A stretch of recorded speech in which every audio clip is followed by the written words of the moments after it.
Hey everyone, you may have seen this already, or certainly saw the title and description. But on November 9th, Billie Cox passed away after suffering a heart attack the week before. He was with loved ones ultimately when he passed, but the heart attack was unexpected. And so Billy was a friend of mine and a key part of helping welcome me into this small town where we both lived. Billy was funny. He was fiery. He was incredibly kind and supportive. He was great at creating community, and he led well in it.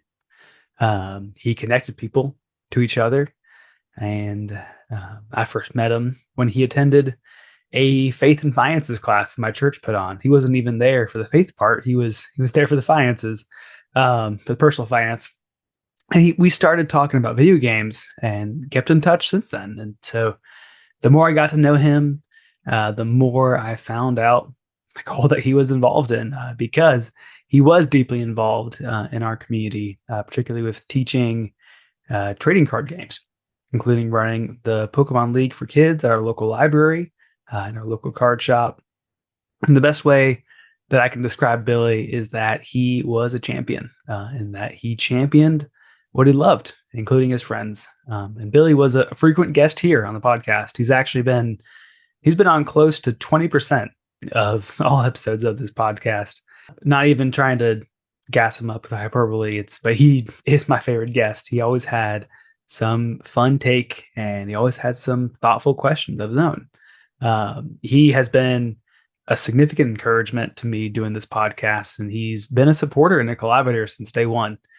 He was a guest himself, starting with episode 4, and was on many more times since then. But he always brought some like amazing fun take or reaction, or was overall really thoughtful. And he had insightful questions and a handful of episodes that he was on. He pitched me the ideas themselves to do these episodes.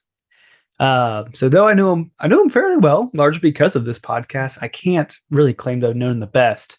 So there's part of it of why am I doing this? I do have just a lot of recorded conversations with him, having done this. So as a way to remember Billy and to honor him, I went back through and I pulled some clips from past episodes that he was on.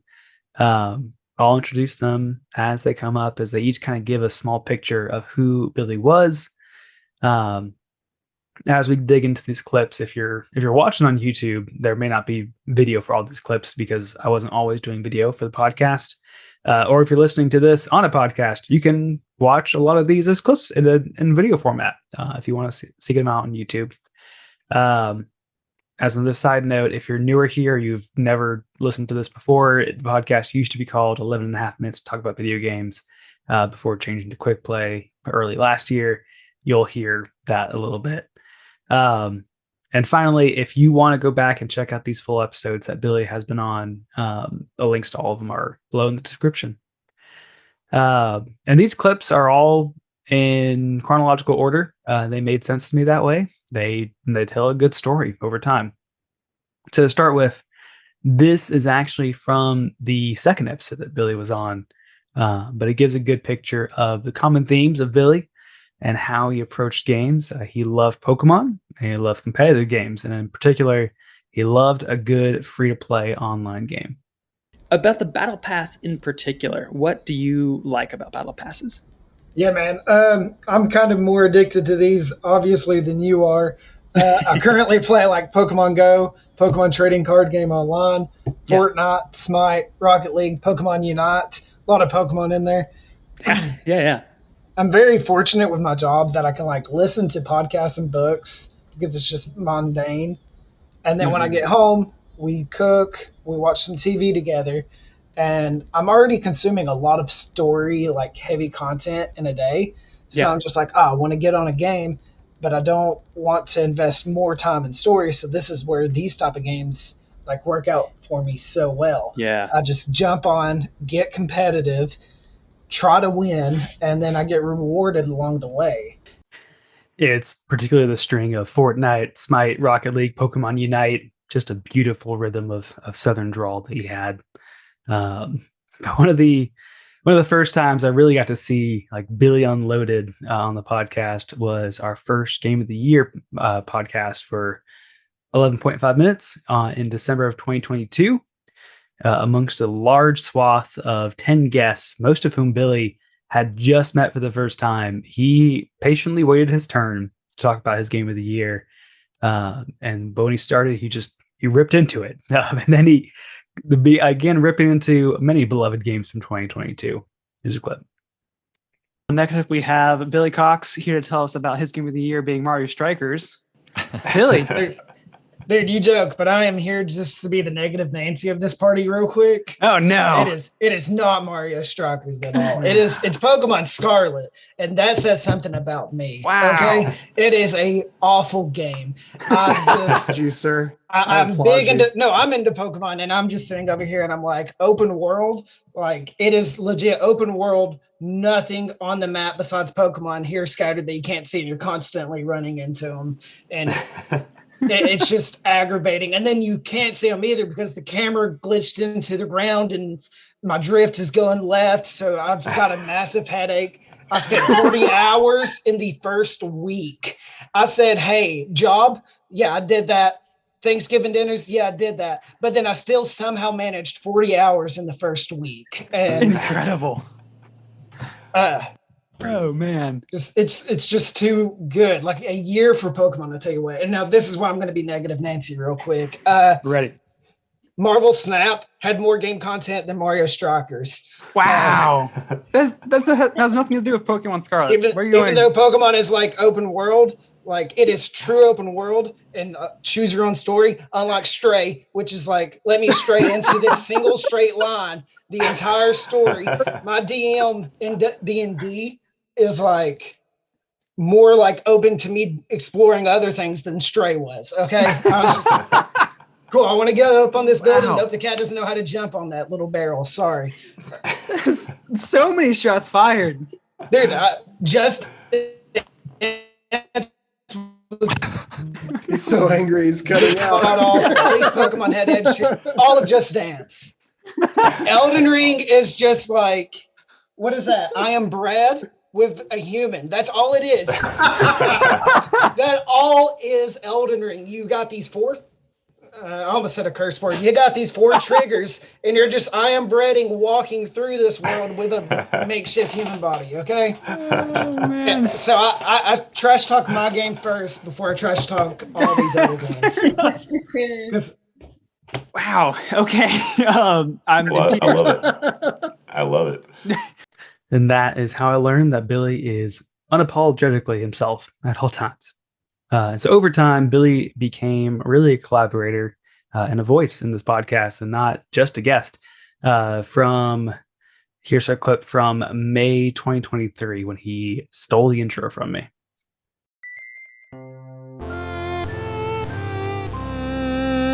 Howdy, folks. I'm Mark, and today I'm joined by Billie Cox. Billy, thanks for joining me.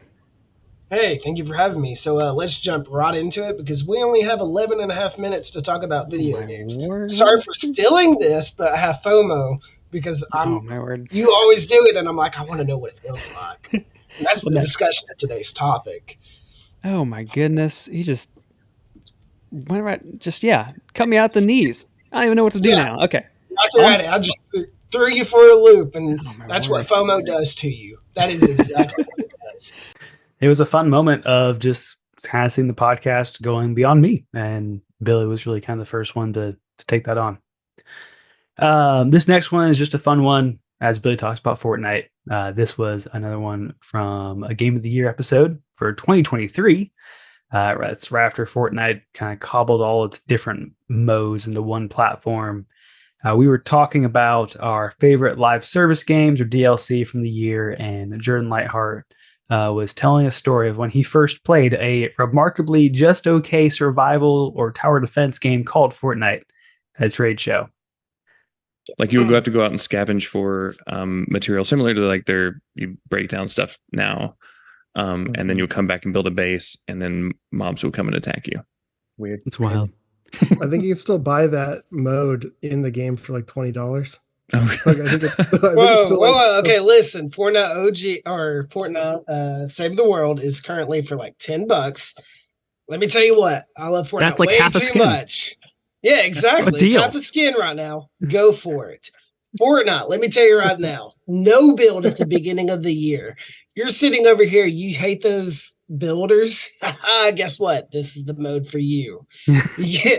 And then the biggest marketing genius thing in the world, Fortnite OG. Holy crap. You're going back in time and you're like, wow, look what Fortnite's like. And then you're playing it with your nieces, your nephews, your cousins, your brothers, your sisters, your grandma. It doesn't matter.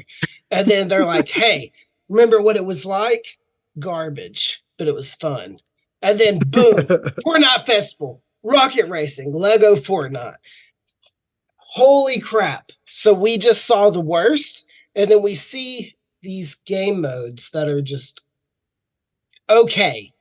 But you can see where Fortnite Battle Royale started at because of this like marketing scheme. And you're like, yes, every mode that they just introduced is going to get way bigger.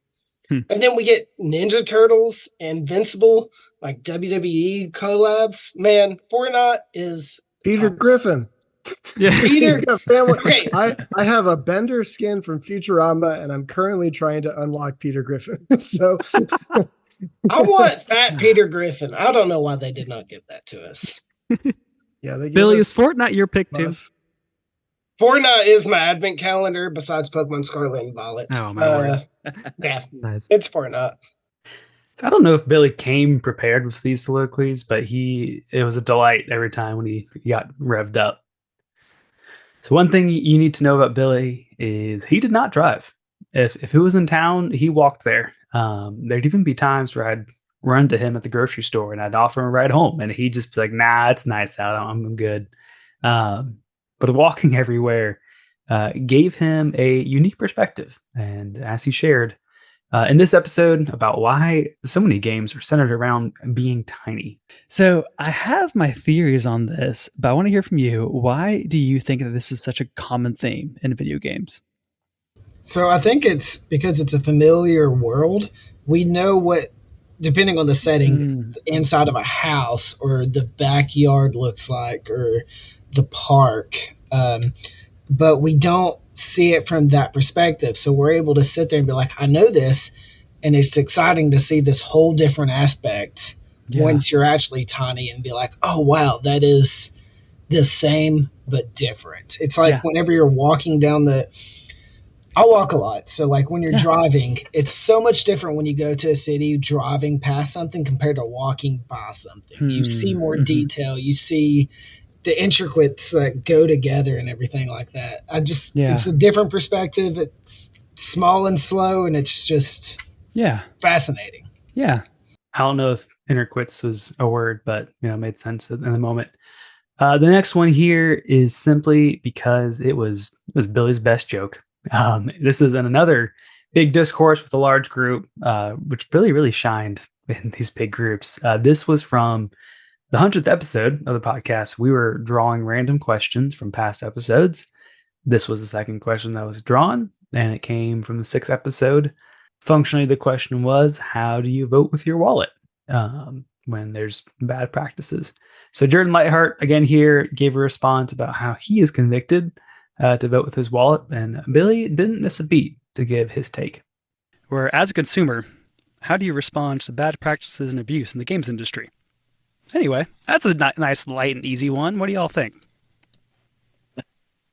I'm one of the people who completely votes with their wallet and probably votes with the wallet to never buy a game from that company again for probably.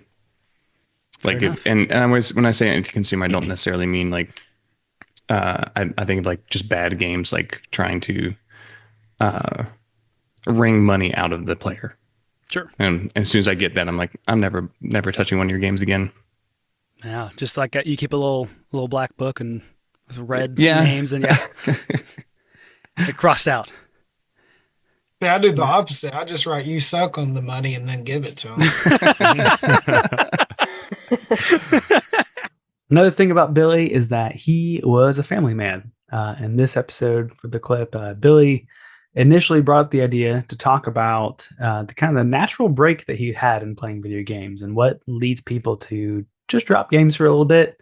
And it was in part because he wanted to spend time with his wife and kids. I also added next to this clip a moment from later in the same episode as Billy talks about getting more involved with the Pokemon trading card game community, and as became more of a leader and an advocate for our small town.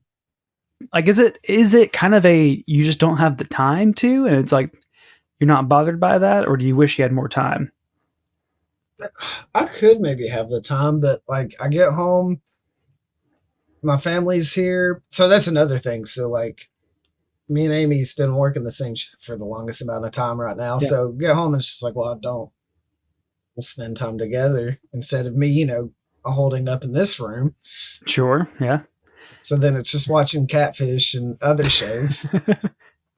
So you're more just filling the time with like hanging out, watching TV, and which is that's great. Yeah, positive things away from it. So it's not Sure. like it's a negative thing. Anything else you're doing instead? What else do you fill the time with if you have time? It's the Pokemon League, honestly, true. because I'm building up this little community. We had 8 players come out just for a challenge. Yeah, challenge last week. So Yeah. it's constantly working with them, and Yeah. as a partner with Pokemon, because I'm a Pokemon professor. Yeah, you are. If there's an issue, I'm constantly in support with them. Gotcha. I'm fighting them right now on pre-release material not coming in. I'm like, what's going on? Oh, like, man. everybody's delayed, and I was just like, I see people with these things. It's annoying. And throughout the first part of this year, Billy became my go-to correspondent for Switch 2 news and reactions, and he was on a handful of episodes leading up to the Switch 2. This was a moment from a bigger episode right after the Switch 2 released. Billy, Landry Smith, and Jake Martin and I were giving our initial reactions to the Switch 2 while we were playing Mario Kart during the episode. We each told our launch day stories, and the rest of us were all up late when pre-orders went live, trying to get our pre-orders in. Billy instead opted to not pre-order and go to Walmart on the day of release, which led to him making a friend. Plus, this clip ends with a fun update on his perception of Pokemon Scarlet and Violet. Billy, how about you? You weren't in the first round of pre-orders, but you ended up getting one anyway. Yeah, so I did not have a pre-order. Let's be honest here. I did not expect to get this. Everybody in my separate Discord channel from you guys I do not drive. So I'm sitting over there and I'm like, okay, if I don't get a ride to Walmart, I am going to be getting there at like 3 o'clock p.m. Am I going to get this? And everybody's freaking out, and they're like, no, you got to go at midnight just to sit out, do this, and get the Switch. I get there at like 4 o'clock. Walmart opens at 6. There's only one person in line before me. I'm talking to this kid. This kid is amazing. 22, just got back from Japan. He's telling me, he was just like, I just did a week and a half in Japan, and I saved money just so like I can get this after returning. And so I was able to like sit there, connect with this kid that's just living life right now. Man. And then he was just like, so I'm going to buy this, and then I'm going into work on a 12-hour shift in like an hour and a half. And I was just like, that sucks. But he was just like, yep, it's all worth it though. Get in there. My Walmart did not have anything set up or ready to like sell, but they knew of the product the night before. So they were like, okay, we'll go look for it. Took them about 15 minutes to find it. Not a bad time. Again, it's just me and this one guy when I thought there's going to be a line since 12 o'clock at night. Yeah. So they go get it, and then we're freaking out because there's no Mario Kart edition. I want the digital game because I don't want to spend 30 extra bucks. I was not planning to buy this. Sure. They find it, get it, and then they find the games, and the games in their boxes were not even like, oh, here's a box of like Street Fighter. Here's a box of whatever game. It was just 2 boxes of all the games like hogposh together. So they were like, just go through here and pick out whatever game you want to buy today. And I'm like, oh, okay. I ended up with Cyberpunk 2027. Okay. I bought the game Interesting. on release forever ago when it was awful. I heard this is the best way to play handheld wise. So I'm like, okay, I'm a handheld gamer. Yeah. So this sounds like the best way for me. Since getting the Switch, I've got on Pokemon Scarlet and Violet. And let Okay. me tell Oh, you yeah. What do you right think about now, that? oh man, this game, like, if you're not into the vibes and the scenery and the graphics, it's still not for you. But the frame rate has made this game so playable. Raids, awful. Dog water, horse crap. But now that the frame rates are fixed, I'm like, oh, this is how it's actually intended to be played, not just sit there Yeah. for like 2.5 minutes between move selections. Jeez. Oh man. Oh I'm yeah, glad but we it's got great through. now. This is like the Nice. Pokemon that I've always wanted. I feel like that's emblematic of Billy's ability to connect with people and be a friend. So this next one is the last clip from the last episode that Billy was on just a few weeks ago. Billy introduced me to Memphis Davila as he and Memphis talked about the competitive scene of Pokemon trading card game and Pokemon video game competitions. I am woefully unaware of how any of this competitive Pokemon stuff works. So Billy and Memphis were both very patient with my dumb questions. But in this episode, Billy gave the background of why he wanted to even be doing this. When I was growing up, we had a teacher that created a Pokemon club, and I went to that for 3 years in a row after school. So being a tournament organizer is something that like I want to give back since Miss Atkins did the same to me. Yeah. And the library league, some days I'll have just 2 kids like I did last week, but they're learning and it's great. You see the enjoyment in their eyes whenever they figure out mechanic. And then just getting people together in this competitive nature. Me and Memphis are talking on the daily now because we're liking both of these things and just crap talking each other half the time too. Nice. I'll say too, like I've heard you do the organization really well, and you're teaching these kids really well. So I want to shout you out that you're doing a good work with these kids. Pokemon made it easy, so. So I'm thankful that in the same way that Billy wanted to give back to his community, that already others have wanted to also take up that charge. And I think that is the legacy that Billy has left behind. So as we wrap up, I want to share that death is difficult and scary, especially when it's unexpected and it doesn't make sense.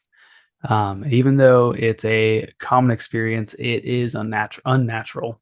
So in times like this, I encourage you to look to Jesus. I believe in life, eternal life after death, and that mortal death is not the end. I believe that when Jesus returns, he will usher in the new heavens and new earth with everyone throughout time who also believes in him.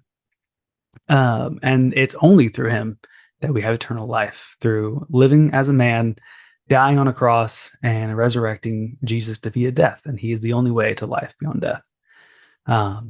When I remember that and I focus on that, death doesn't become totally painless to be around, but it removes this thing.